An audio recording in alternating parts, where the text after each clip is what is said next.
UnitedHealthcare CEO murder suspect fights extradition. Luigi Mangione, the man accused of killing UnitedHealthcare CEO Brian Thompson, will fight extradition to New York.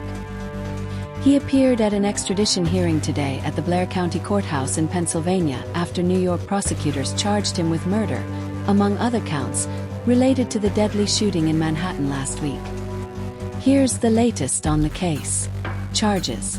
New York prosecutors charged Mangione, who was arrested at a McDonald's in Altoona, Pennsylvania on Monday, with 1 count of murder, 2 counts of second-degree criminal possession of a weapon, 1 count of second-degree possession of a forged document, and 1 count of third-degree criminal possession of a weapon, online court documents show. What else was in the court documents?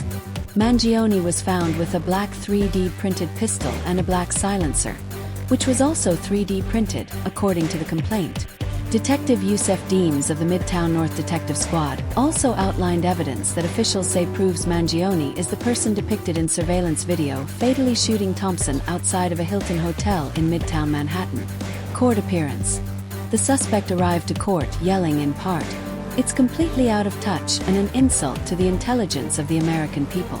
It's lived experience, as he was escorted from the car to inside the building. Inside the courtroom, Blair County District Attorney Peter Weeks detailed what was found on Mangione when he was arrested. The judge denied bail. What happens now? Since Mangione is fighting extradition, a Pennsylvania court has given him 14 days to file for writ of habeas corpus, and a hearing will be scheduled if he does. Mangione will stay at Huntingdon State Correctional Institution in Pennsylvania. Prosecutors have 30 days to obtain a governor's warrant, which New York Governor Kathy Hochul said she will work with prosecutors to sign. Weeks said his office is prepared to do what's necessary to get Mangione back to New York. Mangione's lawyer.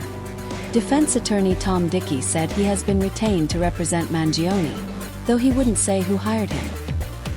He also said his client would be pleading not guilty to the charges he faces in Pennsylvania, which are related to the fake ID and gun found when Mangione was searched.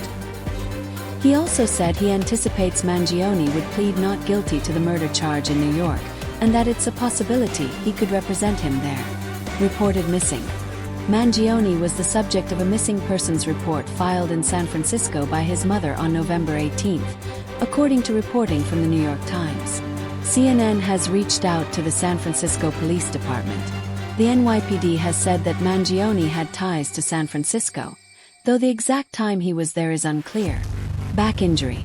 The suspect may have suffered a back injury in July 2023, New York Police Chief of Detectives Joe Kenny told Fox News, pointing to some of the writing that he had where he was discussing the difficulty of sustaining that injury.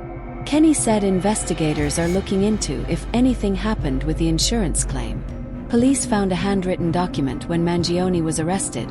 Luigi Mangione's former classmate said he thought the suspected shooter of CEO Brian Thompson was totally brilliant when they were in high school in Baltimore. He was the kind of kid who would just show up to class, never open a book after and ace the test, the classmate, who spoke on the condition of anonymity, told CNN in a phone call.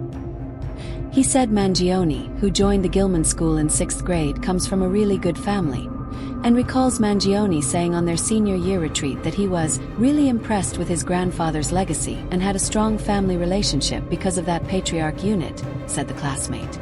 The suspect's grandfather, Nicholas Mangione, a former masonry contractor who told the Baltimore Sun he started working at age 11, built a local real estate empire that included nursing home facilities around Maryland and 2 country clubs in the Baltimore suburbs. In 10th grade, students were given 3 months to write a lengthy, up to 20-page-long thesis paper, the classmate said, and Mangione wrote his on the night before and was awarded a prize for the best paper written. He was extraordinary. His friend group, I'd say, was a bit nerdier and more reserved, but Luigi was somebody that socially was very approachable and not confined to his close group of friends, said the classmate. He played soccer. He was decently athletic.